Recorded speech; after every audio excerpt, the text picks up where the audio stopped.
to my talk about queryable APIs with GraphQL. In this talk, we are going to start off by explaining the use case or the example that we are using during the talk. And we will then build this example using JAX-RS. That should show us the problem of overfetching and underfetching. And then we will convert that application to a GraphQL application to show how GraphQL solves that. And then we will dive a little bit deeper into what we can do with GraphQL before we end with what's in the pipeline or what are we working on at the moment. Okay, so let's start with the use case to explain this example. So what we have is an application that's kind of like a gamification application or a reward system or scoring system that can score users based on some action that they've done. As an example, a travel system that you get points or miles if you fly to specific places. And that scores a person. So we have a person object, which is quite a big object, and it contains quite a lot of fields and information about this person. And then we have a score object that can define a type of score and the value of that score. And then obviously we want to display some of these fields onto different UIs depending on what the user is on. So let's start off by building this application in REST, and we'll use JAX-RS to do that. So what I've done is I went to code.quarkus.io and I started off with just these 3 extensions, but as I've built it, I've added more extensions. But this will help you to bootstrap an application. Now, the high-level design of this application is basically we have different data stores for people and score. So the person or people are being stored in a relational database and is facaded with a person service, which actually uses JPA to store and retrieve these entities. And then the score service is as a flat file that gets stored on disk. And then both of these are fronted by a REST API that can then be consumed by the user.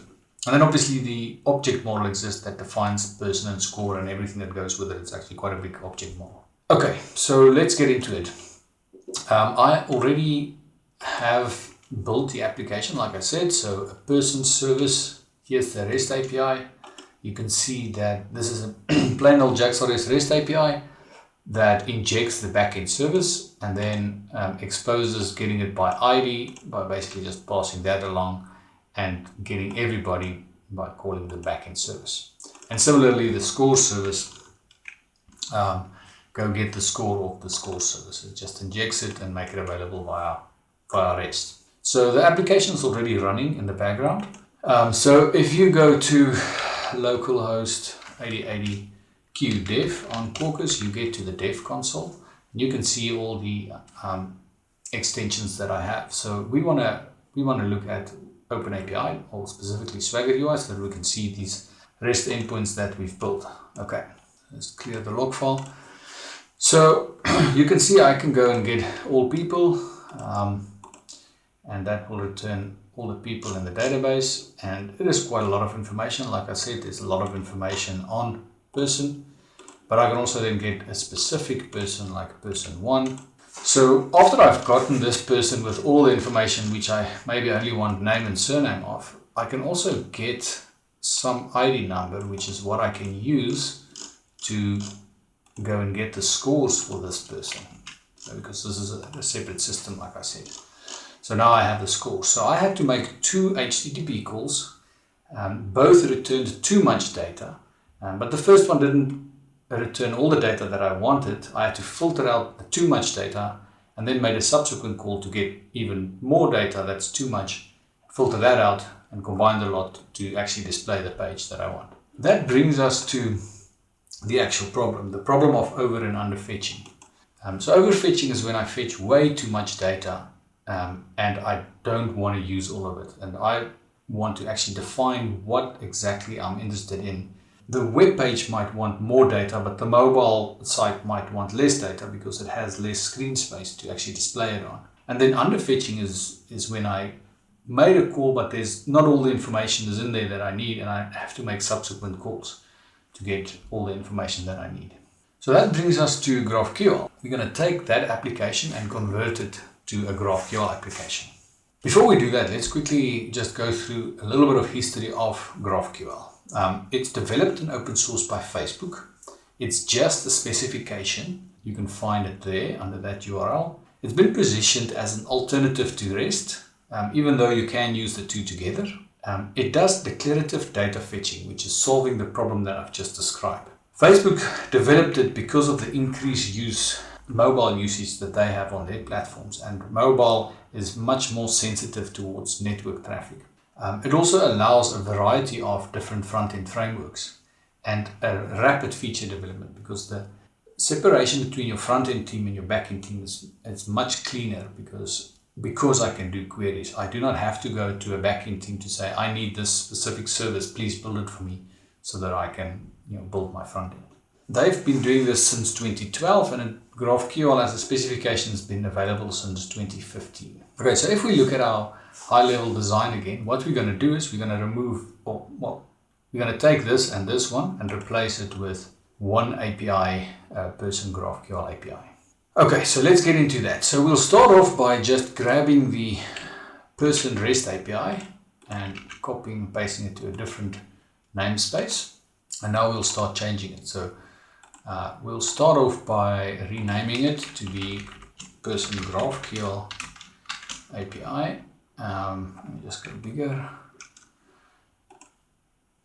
And now we can actually remove all of this JAX.RS specific things, and we can say that this is a GraphQL API. And we still want to inject person service because we still get the data from the backend service. And now we can say this is going to be a query, which means I'm fetching data. I don't have the concept of a path parameter, and this will also be a query. And that's it. I can obviously remove all the unused imports now. So I've now taken that service and made a GraphQL endpoint out of it. So let's go have a look at it. So back into my dev UI, you'll see that there's also a GraphQL UI, which is similar to Swagger UI. It's just a way that it's just a front end that gives you access to your services. So the first thing that you'll notice is that it's got a built-in schema. With JAX.RS, you have to use something on top of JAX.RS like OpenAPI to actually create that schema. Now we have this built-in schema, as you can see here. You can traverse the schema, and because of that, you also have code inside. So here I can do people like we've done, but the difference now is that I can say what fields I'm interested in. So if I'm only interested in all the people's names, the payload obviously coming back from the server is much smaller because I filtered already out all the fields that I don't want. And similarly, I can do get me person where ID is 1, and now I can say what do I want back? I want names, and let's say surname, and then I only get that back. So you can already see that the overfetching problem is solved.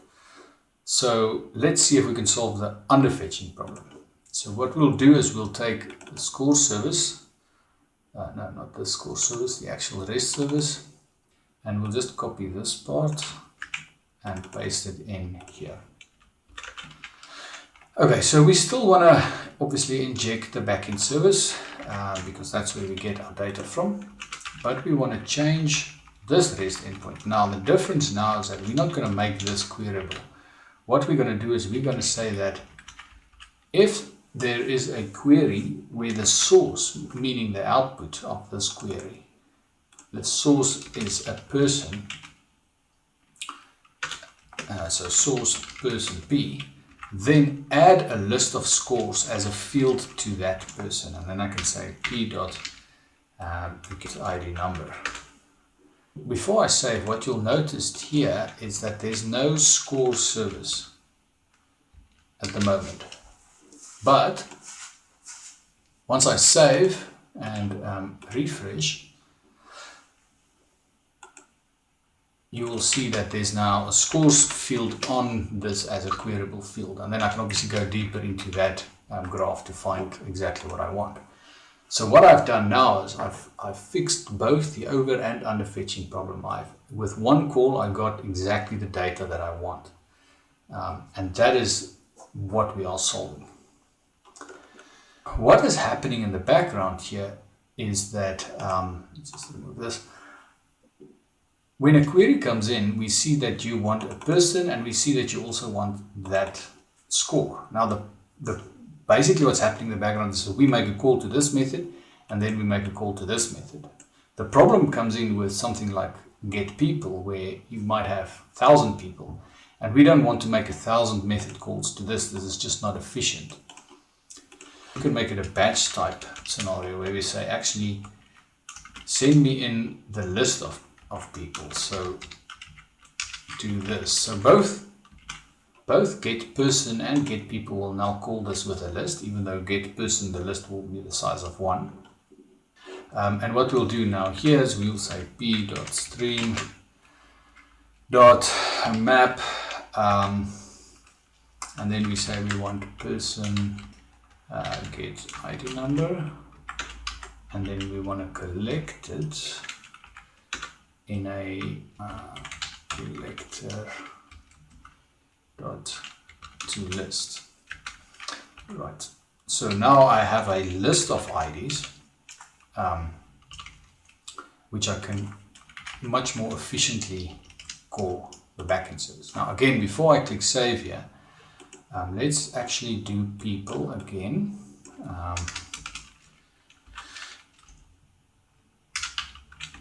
And then we'll say give me the names and the surnames and scores, and then you'll see the problem. We'll just do name. Okay, so if I go to my log file now, you'll see this is the problem, that I went and I got all the people, but then I called that method a few times, and that's what we want to try and solve, so that we don't have to do that. So this will solve that. So if I redo that call now, let's clear the log file.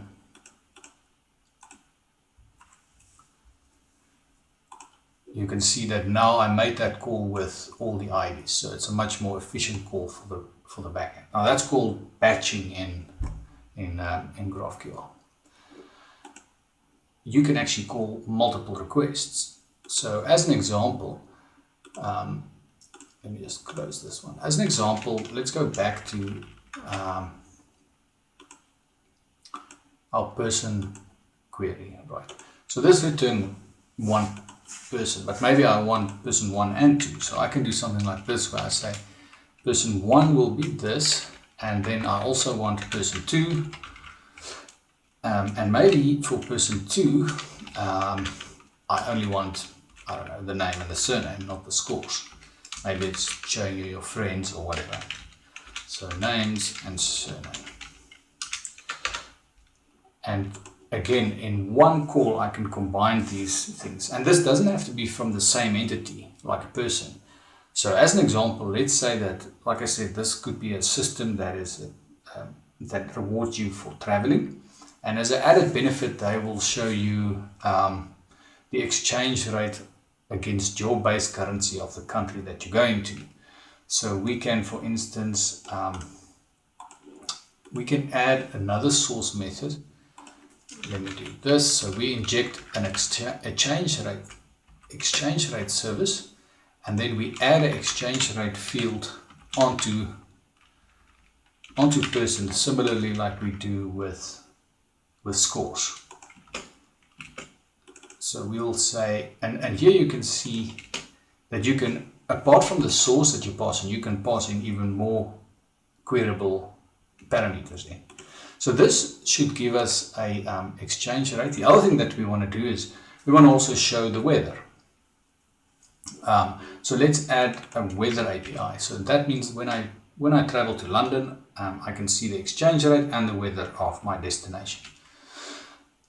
So I'm going to add a new API, the weather GraphQL API, and I'm just going to cut and paste it because it's not important how we pulled it necessarily. But you can see it's again just a GraphQL API with injecting a backend service. This is actually making an actual weather call to open an API somewhere on the internet that will give me the weather of a service. So back here, I should now actually say, well, let's say person 1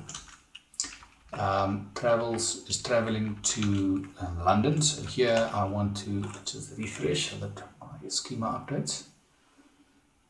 So I want to get the exchange rate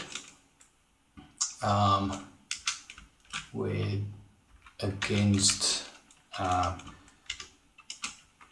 the pound, and I just want to get the rate.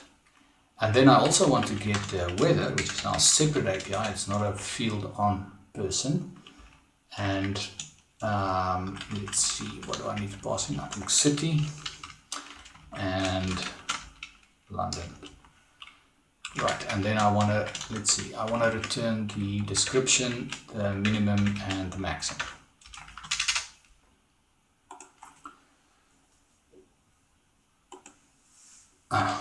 Okay, so it took a bit longer because it's actually making a call out onto the internet, but you can see I've got the weather, I've got the exchange rate, and I've got the person.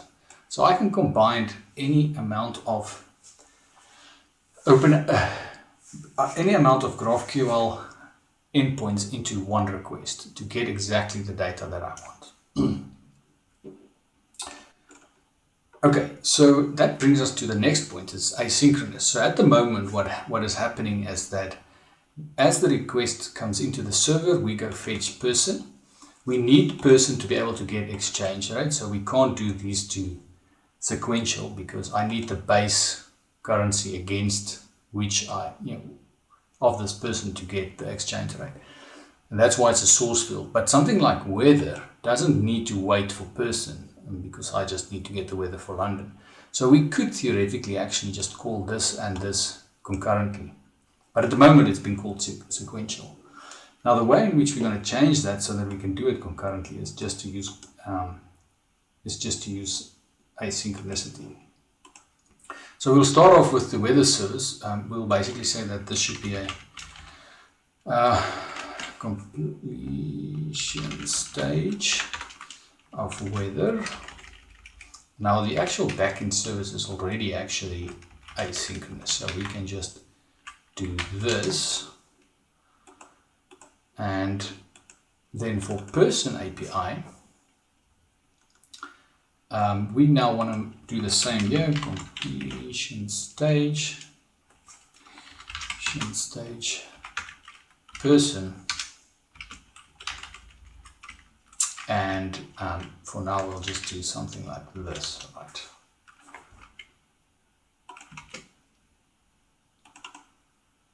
So that should allow us to actually call weather and person at the same time. Now, to see that in action, we need to also look at the log file. So this was the previous call. You can see that I got the person, and then after I got the person, I got the exchange rate, and then I got that back, and only then I started getting the weather for London, and then I got the weather, and then I got the scores.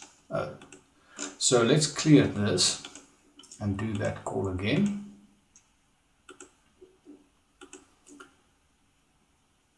And get an error.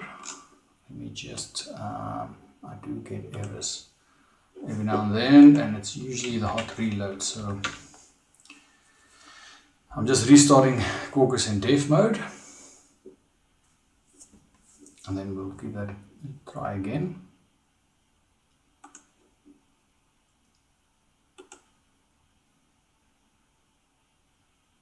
Okay.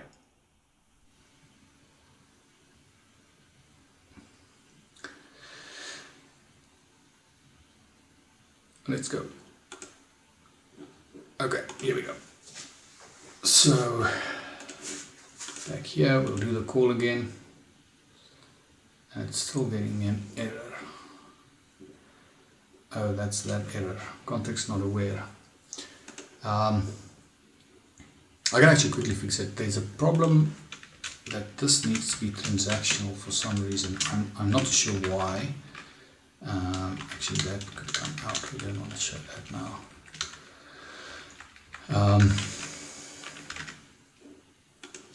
So actually, let's see if it works now.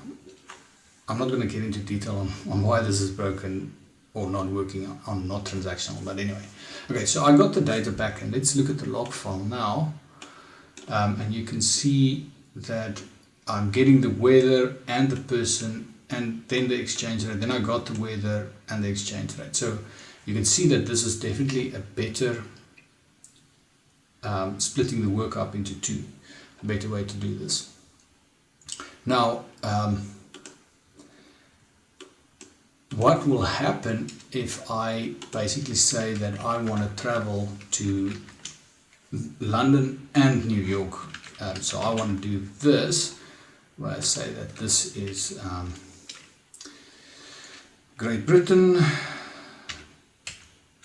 pound, and this will be then USD.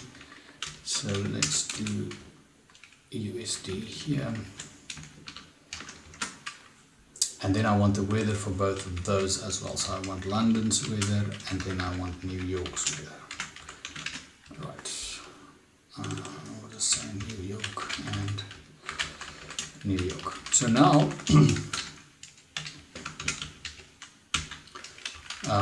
it should call person, weather, and weather concurrently. But what I also want to do is I want to call these two concurrently, because again, once I have person, the one doesn't have to wait for the other. So again, in person service, I can even change the exchange rate to be a completion stage.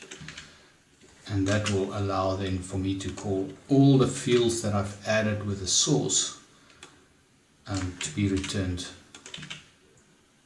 concurrently. Right. So now let's look at the log file.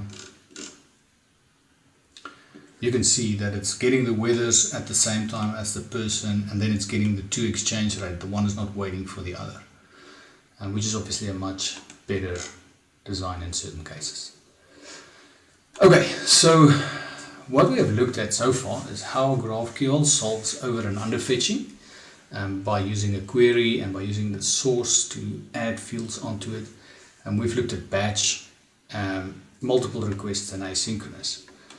So if I just recap batch, basically before batch, or if you don't do batch, you can get in a situation where a source field in a collection is being called multiple times, and that's not necessarily efficient. But then you can do something like that where it's all batched up in one call. And then with asynchronous, we started off by looking at, before we use any completion stage, everything was sequential. So we will get the person, and then we'll get the exchange rate, and then we'll get the weather before we return. If we change weather and person to be a completion stage return, then we can call those two concurrent. And then we can go further to say that even the source fields, so these two fields, can be called concurrent. So that's all going to depend on your use case. So let's dive a little bit deeper into GraphQL and see what else can we do with GraphQL. Okay, so we'll start off with errors and partial response. So I'm just going to revert back to just getting a person and scores. And what we'll do is we'll say, let's pretend that the score system, the one that provides this data, is down. So what we'll do is back in our API, we'll just, here with scores, we'll just throw a runtime exception. Throw new runtime exception, and we'll just say the score system is down. Right, so what I don't want to do is penalize the caller and give him nothing. So what we have here is partial results, that I can at least return what I have, which is the person, but I do not have the score. So I return null there. So I could still kind of recover or show an alternative in a front-end case. And this errors could be, there could be multiple errors. And you can see here that the message is not the one that I've typed in my code. It's not saying the score system is down, it's saying server error. And this is because I'm throwing a runtime exception. So by default, runtime exceptions will hide the message mostly for security reasons. And then checked exceptions will actually spill it over the boundary so you can see it. So if we change this, for instance, to be a new score not available exception, which we will then throw, this is now a checked exception, so now I will get the message there. Now both of checked and unchecked exceptions behavior is configurable, meaning that you can say that for this runtime exception I actually want to pass the message over the boundary, and for this checked exception I don't. So all of those combinations is configurable, but the default is basically a blanket rule, all runtime and all checked exceptions. So that's errors and partial responses. You also have normal errors like if you put in something here that doesn't exist, although you can already see it here. If you do a query, you'll get a validation error that says that that's not a valid field. Right, so normal validation and bean validation also works. I'm not going to show that now because I don't have enough time. Next I want to show transformation and mapping. So up until now, let me just quickly fix this before I continue. Right, so now the system is back up, and this will work again. No, I must save. Okay, the system is back up. Now, up until now, we've basically used the default mapping that GraphQL gives us out of the box to say that, you know, a long is mapping to a big integer and a date is mapping this way. But you can actually control that. So we'll start off by looking at the schema here. So if you look at person, you'll see that our ID is mapped as a big integer. Now that is because in our model, a person, the ID is marked as a long. Now you might not want to have it as a big integer in the schema, and you can then do something like this where you would say to scholar, and then you say which type you want this to map to. So in our case we say that this should map to an int. Now if I go and look at this again, the person ID is now an int. Okay, so this is a basic scholar to scholar mapping that's available. Then we support JSONB out of the box, but also with our own annotations. So if you don't have JSONB, then you don't have to use it. So let's quickly add birthday here, and let's see, when is this person one's birthday. So you'll see the date format is year, month, day. But I can then go change it either with JSONB date format, let's find the birthday, or with the built-in GraphQL one called date format, which is they act exactly the same way. So this should change it to day, month, year.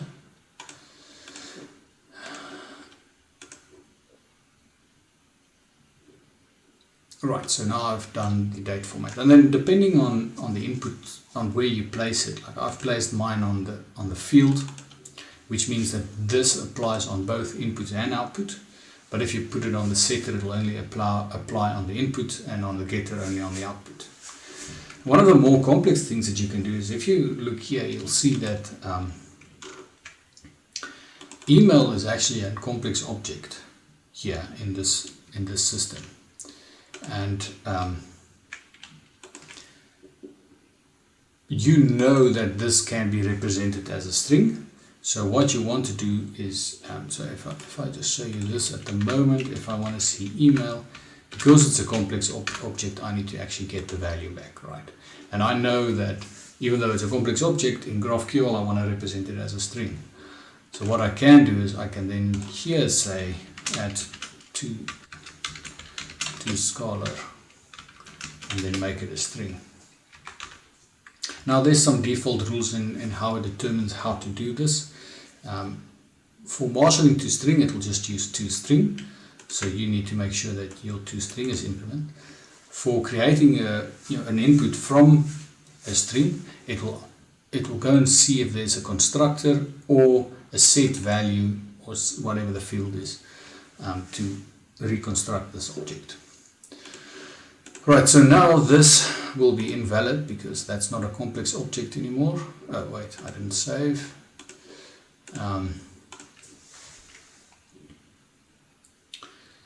So you can see there already it says email and doesn't have a subfield because we've now made it a string. Right, so that's that.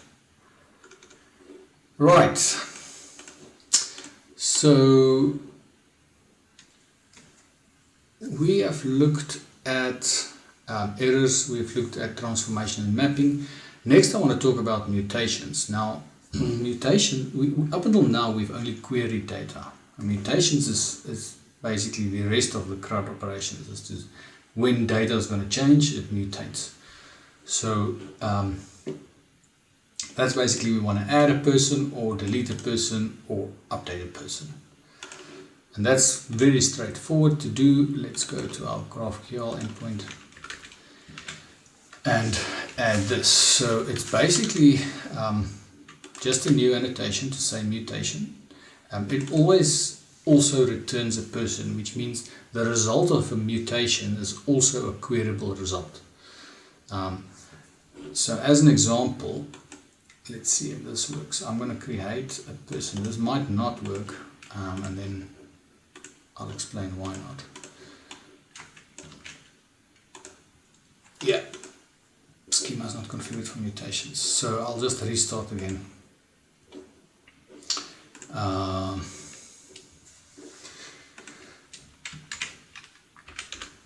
The hot reload for some reason doesn't pick this up. It used to, but you'll see that the hot reload now did some clever footwork around class paths, and for some reason this isn't picked up. So that's something that we need to fix in Quarkus. It's hot reloading. But anyway, so you can see here I'm basically again just calling the backend person service with an object. So what I'll do now with mutations is I'm basically saying update the person, and I give it a name, and because I didn't give it an ID, it will generate a new one because it's an auto-generated ID. And then I'm asking back for this fields, which I should only get name and ID back because did I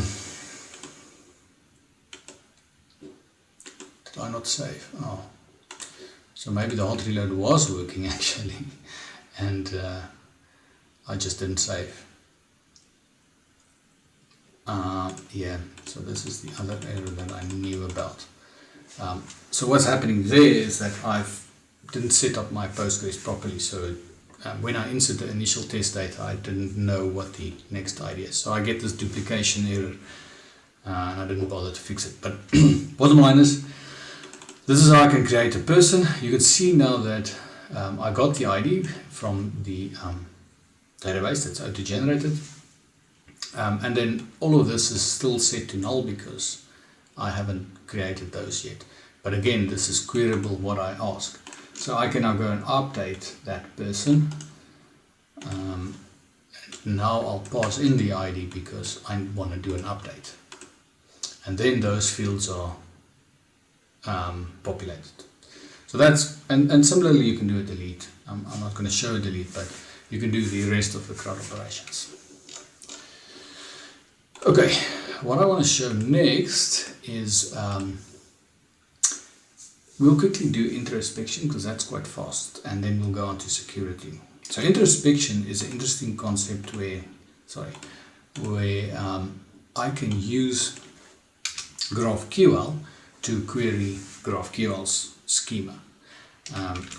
And again, this is because there's a strongly typed schema available, and I can now query that schema with GraphQL. So I can say, get me all the types, all the names of the types in the schema, and then you can get all the names of the types. And similarly, you can query whatever you want about the actual schema document. That is quite an interesting feature that you have out of the box. Okay, so let's move on to security. What I'm going to do is security is not really part of the GraphQL specification. It's up to the runtime to implement this. And because we make this available over HTTP, and because this is in Quarkus, the normal Quarkus security works. What I'm going to demo is just plain old JWT. So I have a Keycloak server running in the background. And what I'm going to do is I'm going to say that this roles allowed, add roles allowed, only allow employees to do this. I think it must be like this. Okay. Which means if I now go back and do a person ID1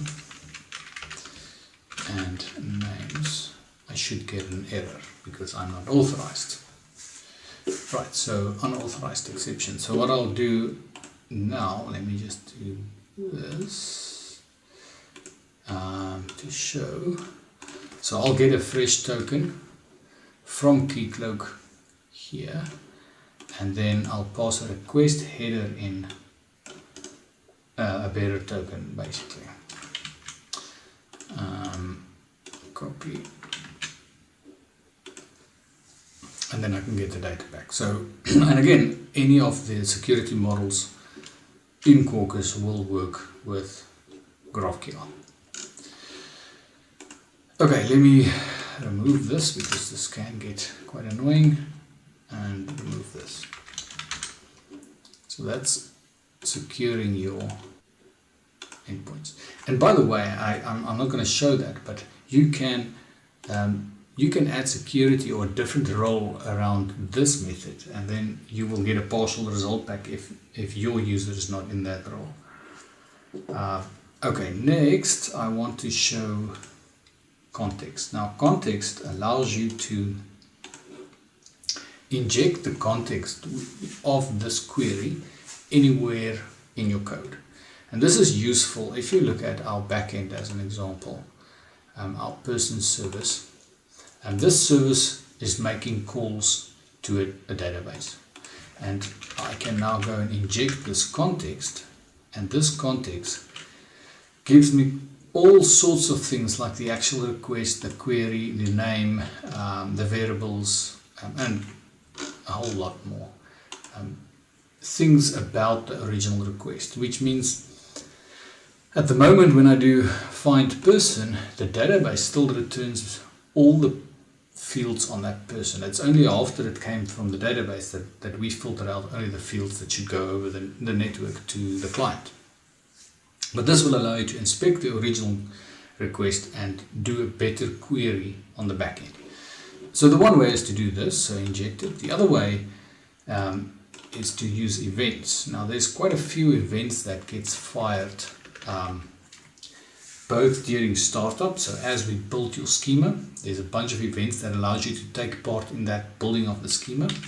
And then there's events like this one where just before we execute, we will call this event, and you can take part in that then basically to say @observe, and then you can get the context. And as you can see here, there's all sorts of hooks where you can hook into this execution. So let's see if this works. I might have to restart again. Right, so let's just do this.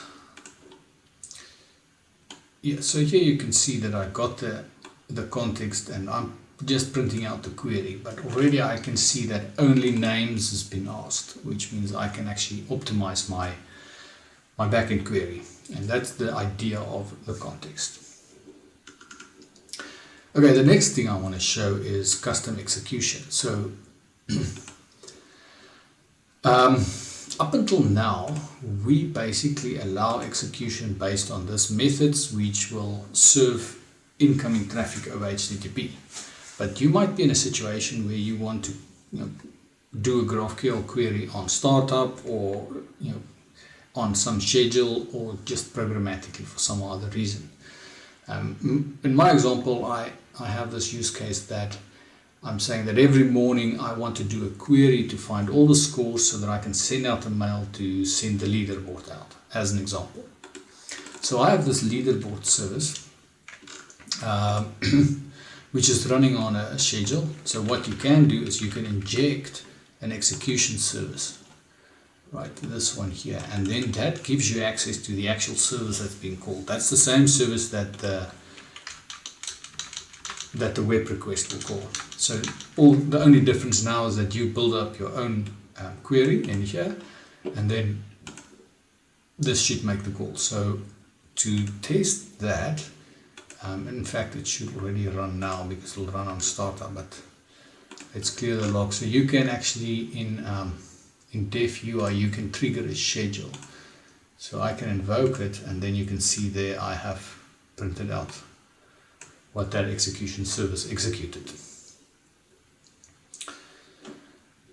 Okay, so that is custom execution. We have quite a lot of integrations already with MicroProfile GraphQL. JSONB I've shown a little bit when we used the date format, but properties and hiding elements and all the other JSONB properties is supported. Security I've shown how we've integrated that. Context I've shown how we can pass this context along using context propagation. What I didn't show is bean validation, so you can mark either your POJOs and or your method signatures with bean validation, and that will apply, throw a normal error, which could result in partial responses. We've also integrated with metrics and tracing, and both of those you don't have to do anything but include the extension in your application, and then by default we will start emitting metrics and trace requests. And then generic support, your methods can use generics, and that will work. That brings us to the last part of this, and that is what's in the pipeline. So what are we working on at the moment? So we are nearly ready with a client, or the client is actually already ready, but pulling them into Quarkus. So this is not the execution service injection like I've shown here that gives you on the server side access to the execution service. This is a proper client which allows you to make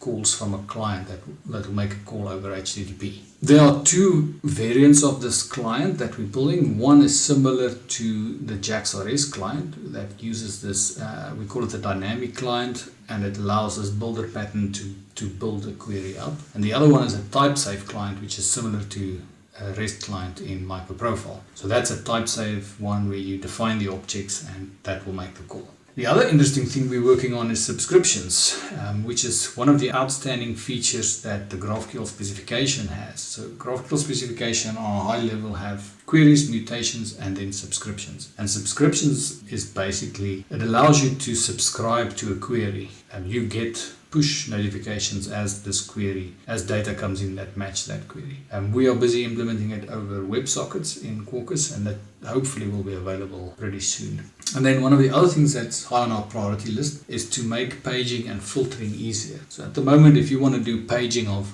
big payloads, you will have to code it in yourself with defining the page number and number of pages that you want to turn and so on as parameters. But we want to make that easier by just allowing like an add paging or add filtering type annotation. And that is it for me. I know it was very fast. So what I've shown is made up of these two examples, and these examples contain even more things that I didn't show, but you can go and have a look there. Reach out to me, find me on the internet, and if you have any questions. And that's it. Thank you very much.